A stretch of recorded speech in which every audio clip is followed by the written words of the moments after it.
بسم اللہ الرحمن الرحیم۔ ناظرین، اللہ تبارک و تعالیٰ کے یہ دو نام جسم سے بیماری کو بھگا دیتے ہیں۔ کوئی بھی شخص کسی بھی نماز کے بعد انہیں پڑھے گا تو اللہ اس کے جسم کو ہر بیماری سے پاک کر دے گا۔ یہ دو نام پڑھنے والا کبھی بھی بیمار نہیں ہوتا۔ محترم ناظرین، آج میں آپ کے لیے ایک ایسا عمل لے کر حاضر ہوا ہوں کہ اگر 100 سال کا بوڑھا بھی اسے پڑھ لے، بوڑھی عورت بھی اسے پڑھ لے، تو وہ بھی جوان ہو جائے، ان کی ہر بیماری ختم ہو جائے، انہیں ہر بیماری سے نجات مل جائے اور اللہ پاک شفا عطا فرمائیں گے۔ خدا کے لیے آج کا یہ عمل آپ نے پڑھ کر اپنے دونوں ہاتھ پورے جسم کے اوپر پھیر لینے ہیں۔ انشاءاللہ جسم کے اندر باہر، اندرونی بیرونی جیسے بھی کوئی بیماری ہوگی، تکلیف ہوگی، جس نے آپ کی زندگی میں بہت سی پریشانیوں کو، بہت سی مصیبتوں کو گھیر رکھا ہوگا، وہ سارے کی ساری ختم ہو جائیں گی۔ آپ کی تکلیف ختم ہو جائے گی۔ اللہ تبارک و تعالی آپ کو شفا عطا فرما دے گا۔ میری سب سے پہلے اپنے مالک و خالق، اپنی اللہ سے دعا ہے کہ اے میرے پروردگار، جو آنکھیں آج کی یہ ویڈیو دیکھ رہی ہیں، میرے تمام بھائیوں اور بہنوں اور دوستوں کو صحت والی لمبی زندگی عطا فرما، سب کو شفا عطا فرما۔ جو دور دراز تک ڈاکٹروں کے پاس جاتے ہیں، بہت سے پیسے لگاتے ہیں، بہت سے پیسے خرچ کرتے ہیں، بڑے بڑے علاج کرواتے ہیں، لیکن شفا نہیں ملتی۔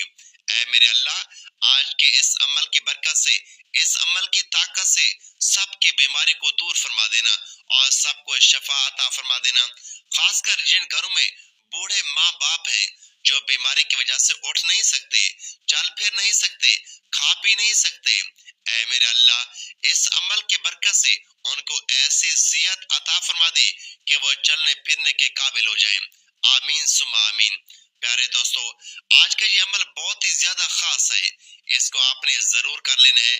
اگر آپ لوگ بڑے بڑے ڈاکٹروں کے پاس گئے ہیں، حکیموں کے پاس گئے ہیں، بہت سے پیسے لگائے ہیں، بہت سے پیسے خرچ کیے ہیں، لیکن کچھ بھی فائدہ حاصل نہیں ہوا، تو میری آپ لوگوں سے گزارش ہے کہ آج یہ عمل کر کے بھی دیکھ لو، میری بات مان کر دیکھ لو۔ آپ کا کوئی پیسہ نہیں لگے گا، نہ ہی آپ گھر سے باہر نکلو گے، نہ ہی آپ کو کوئی گاڑی کروانی پڑے گی کہ اپنے مریض کو لے کر کسی ڈاکٹر کے پاس جائیں۔ اپنے گھر میں بیٹھے بیٹھے انشاءاللہ اس عمل کی برکت سے اللہ پاک آپ کو شفا عطا فرما دے گا اور آپ کی پریشانی دور ہو جائے گی۔ اللہ کے رسول صلی اللہ علیہ وآلہ وسلم کے فرمان کو حضرت امام جعفر صادق علیہ السلام نے نقل کیا ہے کہ وہ فرماتے ہیں کہ جن شخص کسی بھی لا علاج مرض میں مبتلا ہو، جو شخص بھی کسی لا علاج مرض میں مبتلا ہو، وہ اللہ تبارک و تعالیٰ کی یہ دو نام پڑھ کر، روزانہ ایک تسبیح پڑھ کر، پانی پر دم کر کے پی لے، دعا مانگے، یقین رکھ کر اگر آپ یہ عمل کر لیں تو اللہ پاک شفا عطا فرما دیں گے۔ ناظرین، آج میں آپ کو اللہ پاک کے دو نام کا ایک ایسا عمل بتاؤں گا جو شاید آج سے پہلے آپ نے اس کو کیا ہو۔ اس کو جو کر گیا، انشاءاللہ اللہ کے حکم سے، اللہ کے فضل سے ہر بیماری سے شفا پائے گا۔ آج کل معدے کے مسائل بہت زیادہ ہیں، جگر کے مسائل بہت زیادہ ہیں، ہارٹ اٹیک کے مسائل بہت زیادہ ہیں، شوگر کا مسئلہ ہے، بلڈ پریشر کا مسئلہ ہے، تھکاوٹ ہوگی، ذہنی دباؤ ہے، اس طرح کے بہت سے مسائل ہیں جس کا ہر بندے کو اپنی زندگی میں سامنا کرنا پڑ رہا ہے۔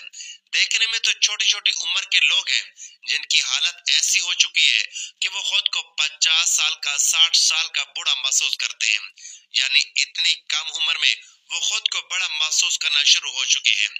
یہ حالات ہو چکے ہیں اور یہ سب اس مضر بیماری کی وجہ سے ہوتا ہے۔ انسان جب بیماریوں سے عاجز آتا ہے تو ڈاکٹر بھی اسے روحانی علاج کا مشورہ دیتے ہیں۔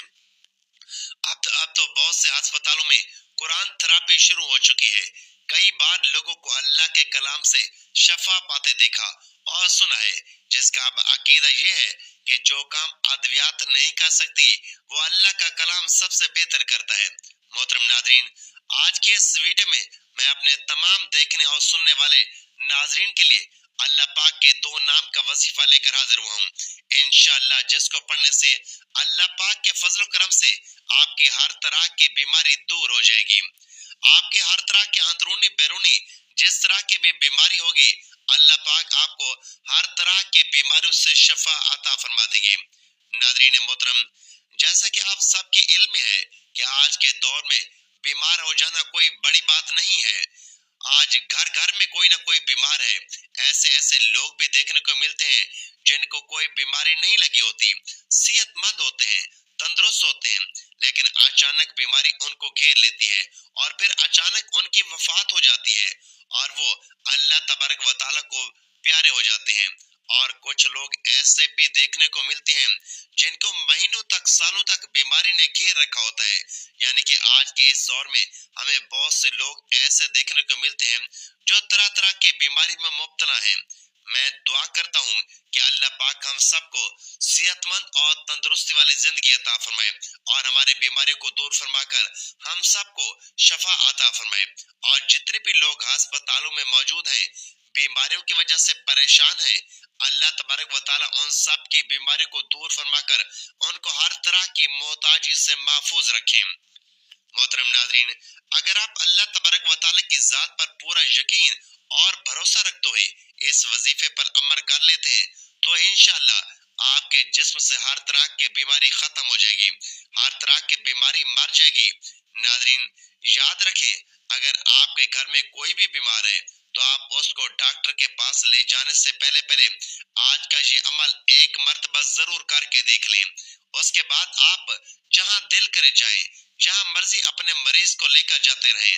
اللہ پاک کے فضل و کرم سے ہر بیمار شخص صحت مند ہو جاتا ہے، تندرست ہو جاتا ہے اور بیماریوں سے پاک صاف ہو جاتا ہے۔ جو بندہ بھی یہ عمل کرتا ہے اللہ تعالیٰ اس کو شفا عطا فرماتا ہے۔ ناظرین، تقریباً ہر انسان کو اپنی زندگی میں چھوٹی بڑی بیماریوں کا سامنا کرنا پڑتا ہے۔ بہت سے لوگ زندگی کے مختلف ادوار میں موذی امراض کا سامنا بھی کرتے ہیں، جن میں سے بعض تو اللہ تبارک و تعالیٰ کے حکم سے شفا یاب ہو جاتے ہیں اور بعض سے لوگ ان امراض کے نتیجے میں موت کی وادی میں بھی اتر جاتے ہیں۔ بیماری کوئی بھی ہو، وہ ہر انسان کے لیے مشکل ہوتی ہے۔ جیسے نہ صرف انسان خود تنگ ہو جاتا ہے بلکہ اس کے گھر والے، اس کے عزیز و اقارب اور اس کے رشتہ دار بھی اس کا سامنا کرتے ہیں۔ کسی نے کیا خوب کہا ہے کہ جان ہے تو جہان ہے۔ اس دور کے اندر جو بیماریاں عروج پکڑ رہی ہیں، ان بیماریوں کا علاج اس روحانی عمل سے بتائیں گے۔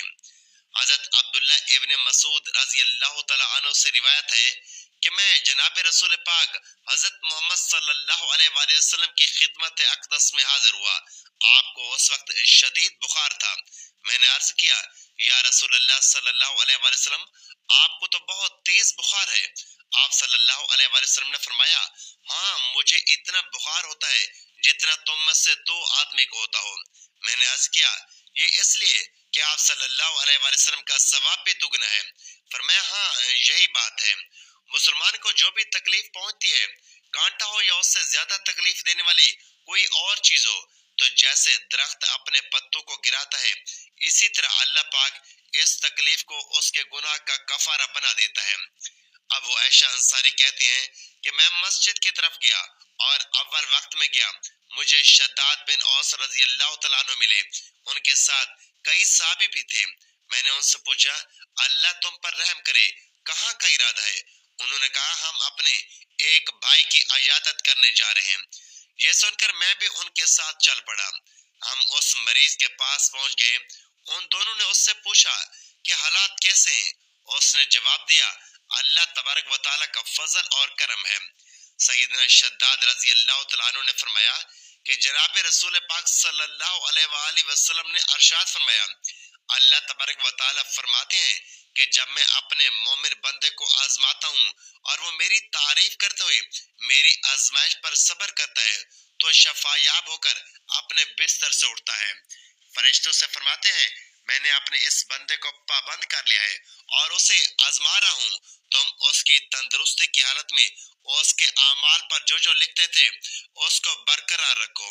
ان احادیث سے معلوم ہوتا ہے کہ بیماری سے انسان کے گناہ معاف ہو جاتے ہیں اور اس کے ذریعے انسان کو اللہ تبارک و تعالیٰ کا بہت بڑا اجر عطا فرماتے ہیں، بشرطے کہ وہ اس پر صبر کرے، ناشکری اور واویلا نہ کرے، شور نہ مچائے اور ناشکری نہ کرے۔ مزید یہ کہ اس کے احسانات میں سے ایک احسان یہ بھی ہے کہ بیمار آدمی کو بیماری کی حالت میں ان اعمال جن کو وہ تندرستی کی حالت میں کرتا تھا ان کا اجر کیے بغیر ملتا رہتا ہے۔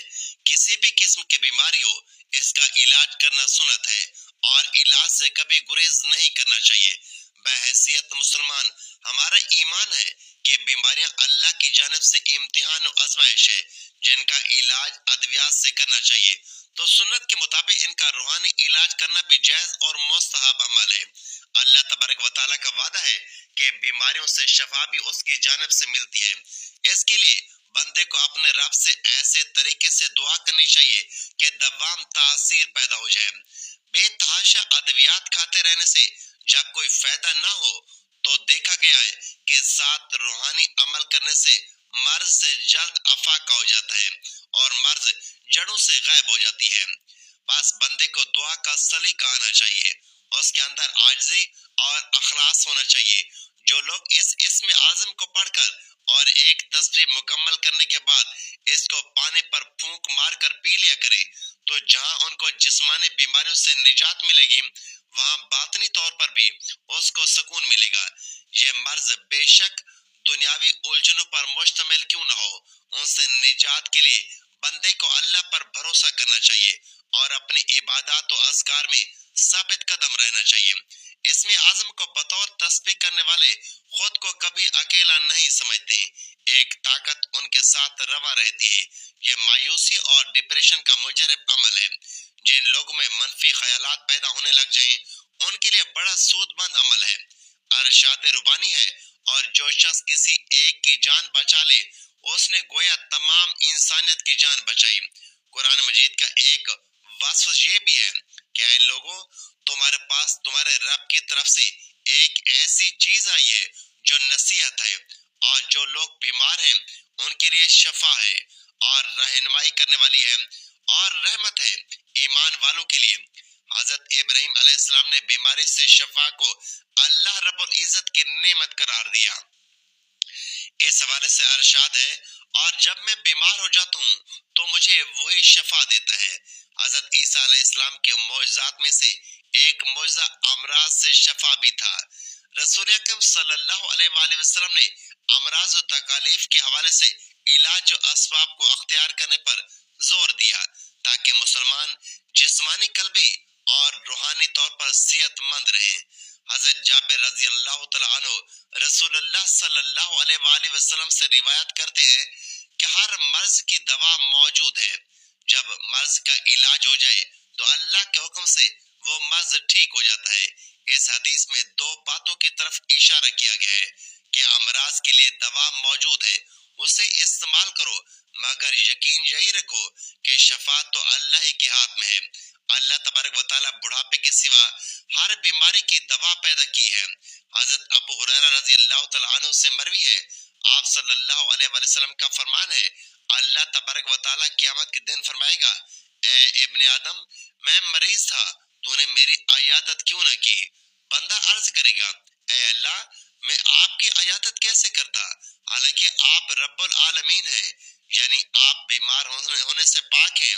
اللہ تبارک و تعالیٰ کی طرف سے جواب آئے گا کہ میرا فلاں بندہ مریض تھا تو نے اس کی تیمارداری نہیں کی، کیا تجھے پتہ نہیں کہ اگر تو اس کی عیادت کرتا تو مجھے اس کے پاس پاتا؟ حضرت ابو ہریرہ رضی اللہ تعالیٰ عنہ اور حضرت عبداللہ ابن عمر رضی اللہ تعالیٰ عنہ سے مروی ہے، آپ صلی اللہ علیہ وآلہ وسلم کا فرمان ہے، جب کوئی شخص عیادت کے لیے جاتا ہے تو اللہ تبارک و تعالیٰ 4 فرشتوں کو مقرر فرما دیتا ہے جو اس کے لیے دعائیں مغفرت کرتے رہتے ہیں۔ یہ عیادت کی غرض سے جانے والا شخص جب قدم زمین سے اٹھاتا ہے تو اس کے لیے نیکی لکھ دی جاتی ہے اور جب قدم زمین پر رکھتا ہے تو اس کا گناہ مٹا دیا جاتا ہے اور اس کا درجہ بلند کر دیا جاتا ہے، یہاں تک کہ وہ اس مریض کے پاس عیادت کے لیے جا بیٹھتا ہے تو اللہ تبارک و تعالیٰ کی رحمت اسے ڈھانپ لیتی ہے اور اس وقت تک اللہ کی رحمت میں ڈھکا رہتا ہے جب تک مریض کی تیمارداری کر کے واپس نہیں آ جاتا۔ حضرت انس رضی اللہ تعالیٰ عنہ سے مروی ہے، آپ صلی اللہ علیہ وآلہ وسلم کا فرمان عالی شان ہے، جو شخص اچھی طرح وضو کرے اور ثواب کی نیت سے کسی مسلمان بھائی کی عیادت کے لیے جائے کسی کے پاس جا کر دعا کرے، کسی مریض کے پاس جا کر بیٹھے تو اسے جہنم سے 70 سال کے مسافت کے برابر دور کر دیا جاتا ہے۔ حضرت ابن عباس رضی اللہ تعالیٰ عنہ سے مروی ہے کہ آپ صلی اللہ علیہ وآلہ وسلم کا فرمان ہے، عیادت کرنے والا مریض کے پاس بیٹھ کر 7 مرتبہ یہ دعا پڑھے، اسأل اللہ العظیم رب العرش العظیم ان یشفیکا، تو اللہ اسے اس مرض سے شفا عطا فرماتا ہے۔ اس کے علاوہ کوئی بھی دعائیں ہوں جو احادیث میں آئی ہیں پڑھنی چاہیے، اس لیے ڈاکٹر بشرطِ کہ ایمان ان سب اجر و ثواب کو اس وقت تک حقدار ہوتا ہے جب وہ نیک نیتی اور خدمت خلق کے جذبے سے یہ امور انجام دیتا ہے۔ مریض کو تسلی کے کلمات کہنا ہی عیادت ہے، جو کہ عبادت بھی ہے۔ اس کے بعد اس کا علاج معالجہ کرنا مزید بحث اجر ہے۔ اگر خدا نہ خواستہ ڈاکٹر مریض سے محض پیسے بٹورنے کے لیے کام کر رہا ہے تو وہ دندہ تو کہلایا جا سکتا ہے۔ خدمت خلق کا نام دینا نا انصافی ہے، جو کہ یہ انسانیت کی بہت بڑی خدمت ہے، اور اسلام انسانیت سے مکمل ہمدردی کا نام ہے۔ اس لیے شریعت میں اس بارے میں مکمل رہنمائی کی گئی ہے، اور ڈاکٹر کی ضرورت، معیار، ذمہ داریاں اور اس کی معاشرتی حیثیت کو اہمیت سے بیان کیا گیا ہے۔ اللہ تبارک و تعالیٰ نے اس کائنات میں زہر کے ساتھ ساتھ اس کا تریاق بھی پیدا فرمایا ہے، اور بیماریوں کے ساتھ ساتھ اس کا علاج بھی رسول اللہ صلی اللہ علیہ وآلہ وسلم نے ارشاد فرمایا۔ اللہ تبارک و تعالیٰ نے بڑھاپے کے سوا ہر بیماری کی دوا پیدا کی ہے۔ اب یہ انسان کا کام ہے کہ وہ اللہ تبارک و تعالیٰ کی دی ہوئی عقل اور تجربے کی قوت کو استعمال کرتے ہوئے دواؤں کو دریافت کریں۔ اس کام کو میڈیکل سائنس اور ڈاکٹرز انجام دیتے ہیں، اس لیے اس میں کوئی شبہ نہیں کہ انسانی خدمت کے پہلے سے ان کی خدمات نہایت اہم ہے۔ بھوکے کو کھانا کھلانا، محتاج کو کپڑے پہنانا، معذور کے کام میں ہاتھ بٹانا اور ضرورت مند کی حاجت پوری کرنا، یہ سب مخلوق کی خدمت ہے۔ لیکن انسان سب سے زیادہ خدمت کا محتاج اس وقت ہوتا ہے جب وہ مریض ہو۔ بیماری انسان کو اس مقام پر پہنچا دیتی ہے کہ کھانا موجود ہونے کے باوجود وہ کھا نہیں سکتا، ہاتھ پاؤں سلامت ہے لیکن وہ ایک قدم چل نہیں سکتا، اور تیمارداری اور مددگاروں کے رحم و کرم کا محتاج ہو جاتا ہے۔ اس لیے رسول اللہ صلی اللہ علیہ وآلہ وسلم نے مریض کی عیادت اور تیمارداری کو بے حد اجر کا باعث قرار دیا ہے۔ آپ صلی اللہ علیہ وآلہ وسلم نے فرمایا، جب تک ایک شخص مریض کی عیادت میں رہتا ہے گویا وہ جنت کے باغ میں ہے۔ اس طرح ڈاکٹرز گویا اپنی ڈیوٹی کے پورے وقت اس حدیث کا مستحق ہوتے ہیں۔ رسول اللہ صلی اللہ علیہ وآلہ وسلم نے ارشاد فرمایا کہ لوگوں میں سب سے بہتر وہ ہے جو لوگوں کو سب سے زیادہ نفع پہنچائے، اور کون ہے جو انسانوں کے لیے ڈاکٹر اور معالج سے بڑھ کر نافع ہو۔ اس طرح گویا حضور صلی اللہ علیہ وآلہ وسلم کی بارگاہ سے ڈاکٹر کو خیر الناس، بہترین انسان کا ایوارڈ ملا ہے۔ ان سے بڑھ کر اور کیا اعزاز ہو سکتا ہے؟ مطلب یہ ہے کہ وہ گروہ انسان کا سب سے بڑا محسن ہے، اور اس نسبت سے ان کی توقیر و تکریم معاشرے کا فریضہ ہے۔ بعض دفعہ ایسا ہوتا ہے کہ علاج سے جلدی فائدہ نہیں ہوا یا مریض کی موت واقع ہوئی تو لوگ ڈاکٹر سے الجھ جاتے ہیں، اور بعض دفعہ تو اس کی جان کے بھی لالے پڑ جاتے ہیں۔ یہ غیر سنجیدہ طرز عمل ہے، اس لیے کہ علاج تو انسان کے اختیار میں ہے، لیکن صحت و شفا اللہ کی مشیت کے بغیر حاصل نہیں ہوتی۔ ہم یہ تو نہیں کہہ سکتے کہ وہ مریضوں کا مفت علاج کریں اور اپنے گھر سے دوائیں لا کر کھلا دیں، لیکن ہم یہ ضرور ہے کہ اس پیشے کو محض تجارت اور بزنس نہ بنا دیا جائے، اور اجرت کے ساتھ ساتھ اجر کے پہلو کو بھی ملحوظ خاطر رکھا جائے۔ اس وقت صورتحال یہ ہے کہ تعلیم اور علاج نے ایک زبردست کاروبار کی صورت اختیار کر لی ہے، اور معاشی کشش کی وجہ سے بہت سے ہوٹل ہسپتالوں میں تبدیل ہو گئے ہیں۔ ڈاکٹروں کی فیس مریض کے لیے ناقابل برداشت بوجھ بن گئی ہے۔ پھر فیس کے سلسلے میں بھی ایک نئی روایت یہ قائم ہو رہی ہے کہ مریض جتنی بار مشورے کے لیے جائیں ہر بار فیس ادا کریں۔ اس طرح بعض اوقات ہر ہفتہ ڈاکٹر فیس وصول کر لیتے ہیں۔ پھر آمدنی کے بالواسطہ ذرائع بھی پیدا کر لیے ہیں۔ دوائیں لکھی جاتی ہیں اور مخصوص متعین دکانوں سے دوا خریدنے کو کہا جاتا ہے تاکہ ان سے کمیشن مل سکے۔ مریض پر بوجھ ڈالنے اور اپنی جیب بھرنے کے لیے ایسا بھی ہوتا ہے کہ جو دوائیں پہلے لکھی جا چکی ہیں، جو مریض کو دوا لکھ کر دے دی ہے، ابھی وہ ختم ہی نہیں ہوئی ہوتی کہ دوا تبدیل کر دی جاتی ہے، اور اسی فارمولے کی دوسری دوا جس کا نام کمپنی بدل جانے کی وجہ سے بدلا ہوا ہوتا ہے لکھ دی جاتی ہے۔ بیچارے مریض کو ڈاکٹر صاحب کی اس ہوشیاری کی خبر ہی نہیں ہوتی۔ یہ بھی دیکھا گیا ہے کہ جتنی دوا مطلوب ہے اس سے زیادہ لکھ کر دے دی جاتی ہے، اور چند دنوں میں نسخہ بدل دیا گیا اور زائد دوائی بیکار ہوگی۔ یہ بھی ہوتا ہے کہ نقلی دوائیں یا ایسی دوائیں جن کی مدت ختم ہو چکی ہوتی ہے وہ دے دی جاتی ہے، اور معیاری دوائیوں کی قیمت وصول کی جاتی ہے۔ بے مقصد ٹیسٹ کرائے جاتے ہیں، فضول ٹیسٹ کرائے جاتے ہیں جن کا بیماری کے ساتھ کوئی تعلق ہی نہیں ہوتا۔ مریض نے اگر کسی دوست سے ڈاکٹر سے ٹیسٹ کرایا ہو تو چاہے وہ رپورٹ 2 دن پہلے کی کیوں نہ ہو، لیکن نیا ڈاکٹر پھر سے پورا ٹیسٹ کرواتا ہے، اور یہ بھی ضروری قرار دیا جاتا ہے کہ ڈاکٹر نے جس پیتھولوجسٹ کا مشورہ لیا ہے اس کے ہاں ٹیسٹ کرایا جائے۔ ان اقدامات میں مخلصانہ جستجو، تحقیق کا جذبہ شاذ و نادر ہی ہوتا ہے۔ اکثر اس کا مقصد زیادہ سے زیادہ کمانا اور اپنی جیب بھرنا ہوتا ہے۔ ایسا بھی ہوتا ہے کہ ایک ڈاکٹر دوسرے ڈاکٹر یا کسی خاص ہسپتال کو مریض ریفر کرتا ہے۔ یہ تمام صورتیں اگر مریض کی بھلائی کے جذبے سے ہوں تب تو ان کی افادیت سے انکار نہیں کیا جا سکتا، لیکن افسوس کہ ان سب کا مقصد کمیشن کھانا ہوتا ہے۔ دوائیوں پر کمیشن، ٹیسٹ پر کمیشن، مریض کے بھیجنے پر کمیشن، اور جہاں جہاں ممکن ہو وہاں سے کمیشن کا اصول۔ ان کمیشنوں اور ان کی بڑھتی ہوئی پیسوں کی ہوس نے مریض کی کمر توڑ کر رکھ دی ہے، اور غریب لوگوں کے لیے ہسپتال جانے کا تصور بھی ایک بوجھ ہوتا جا رہا ہے۔ یہ کمیشن فقہی اعتبار سے رشوت ہے، اس کا لینا حرام ہے، اور اس میں واسطہ بننا بھی حرام ہے۔ یاد رکھیے، اسلام میں جہاں حقوق اللہ کی اہمیت ہے وہیں حقوق العباد کو بنیادی اور دوہری اہمیت دی گئی ہے۔ حقوق العباد میں خدمت خلق بنیادی اہمیت کا حامل شعبہ ہے، اور خدمت خلق کے شعبے میں بیمار اور مریض افراد کا علاج، معالجہ اور ان کی خدمت ایک عظیم نیکی ہے۔ اگر ڈاکٹر حضرات اپنے اس پیشے میں اخلاق و احسان کا مظاہرہ کرتے ہوئے اپنی ذمہ داری پوری کریں تو بلا شبہ یہ انسان کی خدمت اور ایک عظیم نیکی ہوگی۔ ناظرین، اب آپ کو اللہ کے ان 2 ناموں کا وظیفہ بتاتے ہیں جن سے بیماری ٹل جاتی ہے۔ آپ نے 111 مرتبہ یا اللہ یا سلام پڑھ کر مریض کے اوپر دم کرنا ہے۔ انشاءاللہ اللہ پاک کے فضل و کرم سے جیسے جیسے آپ یہ عمل کرنا شروع کریں گے مریض کی بیماری کم ہونا شروع ہو جائے گی، اس کی تکلیف کم ہو جائے گی، اور مریض صحت یاب ہونا شروع ہو جائے گا، اور اس کے جسم سے بیماری ختم ہو جائے گی۔ ناظرین، اس عمل کو آپ نے لازمی کر لینا ہے۔ 111 مرتبہ پڑھ کر آپ نے مریض پر دم کرنا ہے، انشاءاللہ اللہ پاک شفا عطا فرما دیں گے۔